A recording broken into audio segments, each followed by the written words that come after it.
What's up YouTube, AJ Almighty checking in with another YouTube video. In today's video we're going to be installing some of the small things that I asked for my bike for Christmas. So got the Maedhawk bypass so we could have Apple CarPlay wirelessly, have the coil cover, add a little more bling to the bike, and then we have the, I think this is the once bitten twice tight shifter from Santoro Fabworx. So y'all can already see that I have the Santoro linkage in the blue as well. When I took the bike in to go get the recall taken care of, I had them install that while it was already there, because when I was, telling the service writer all the stuff I needed, because I had broke my clip as well on the little compartment. It broke, so it wasn't holding. It would just open whenever it wanted to. So when they were fixing all that, I seen this on the back wall and I told them to go ahead and put it on, and so I got this for Christmas in order to match that. So let's go ahead and get this stuff installed.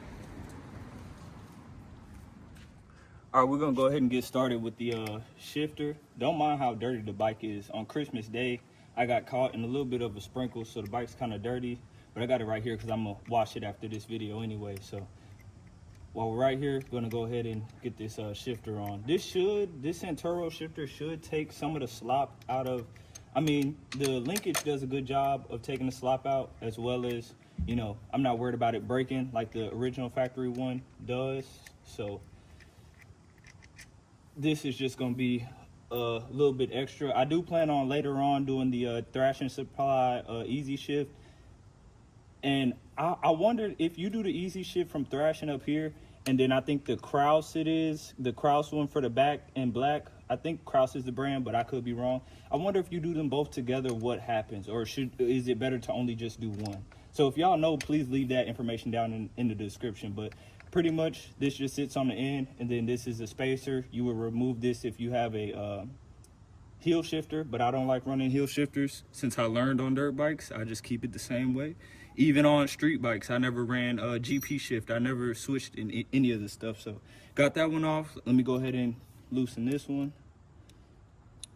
It's the same 3/16 Allen key that I'm using. All right, so got the bolts loose that hold it together, and then all we gotta do is slide this onto the splines.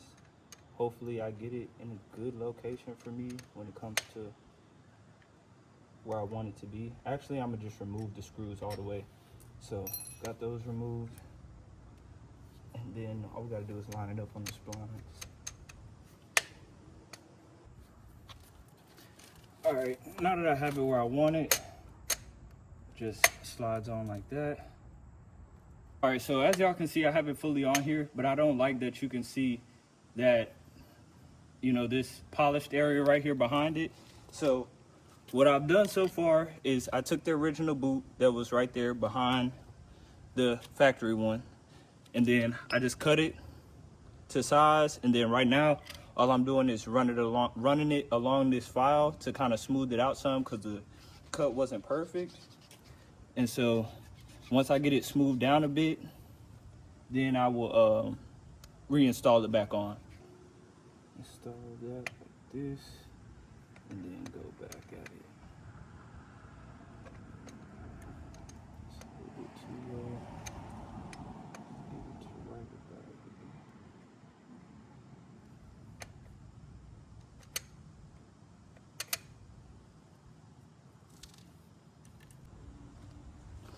here. All right, so let's go ahead and drop just a drop of Loctite, just so they don't back out.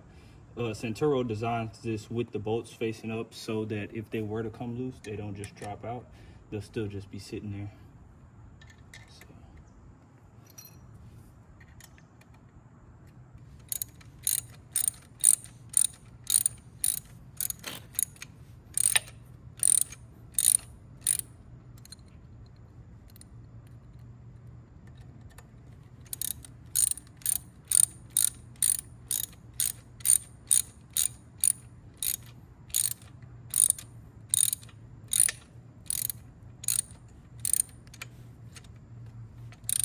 All right, so we got it fully installed. The bolts are ran down flush. Like I said, I just cut the factory little cover to fit, and We're all good. All right, next we're gonna go ahead and do the coil cover. This is actually to fit a Softail, but it fits on here, so that's the part number if you need it. Go ahead and take this out the box real quick.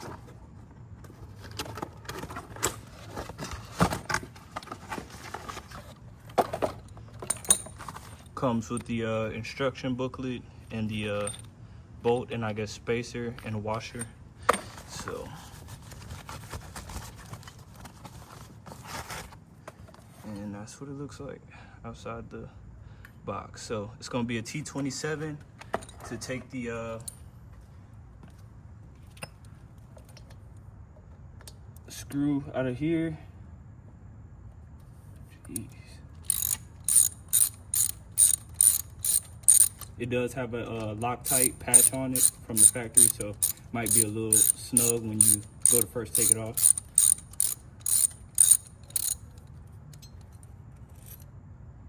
Got the factory one out. I'm just making sure it does indeed fit.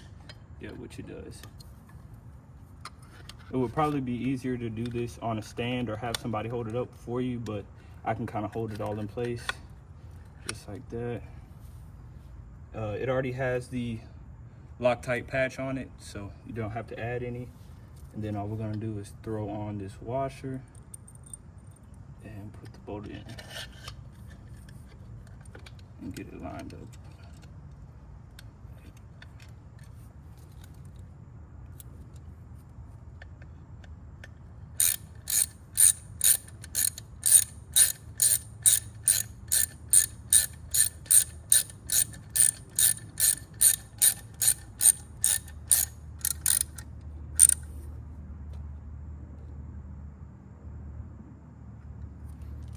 Right, and that's that for the install. With this being here, I think I'm gonna go with a black and machine look across the whole bike.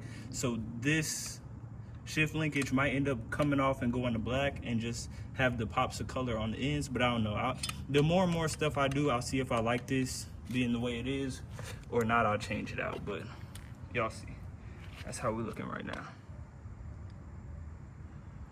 All right, last thing left to do is the Maedhawk. All right, so last we have the Maedhawk. Sorry, I'm running out of daylight, but it's just this little plug-in and it'll let you bypass. You can order this on Amazon. It's like 22 bucks. So all you have to do is plug it into the USB-C connector that's already on the bike and then power the bike on. Mine's already been connected, but I'll still run through and show y'all how to do it. So you just let your bike boot up. Okay, so pretty much once you have it plugged in, you'll go to settings, you'll go to device manager. It'll show up as Maedhawk bypass like it is here. Let's see, there you go. And then you would just connect it.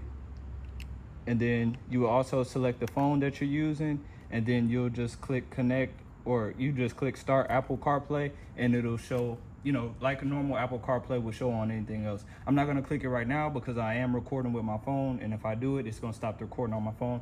But pretty much it's just that easy. You don't have to do any modifications, any crazy setup. You just connect the Maedhawk. It reads it as a, you know, as if you had a communication device on your helmet, and then connect your phone and everything works as it should. All right, you guys, thanks for watching. I know it was just a couple small parts, but in my opinion, they do make a big difference. So if you did like what you've seen in this video, make sure you go out and get it for your bike. We're almost at the 1,000 subscriber mark. So we've almost reached our first milestone. So make sure you subscribe and leave me a comment down below. Thank y'all for watching. Peace.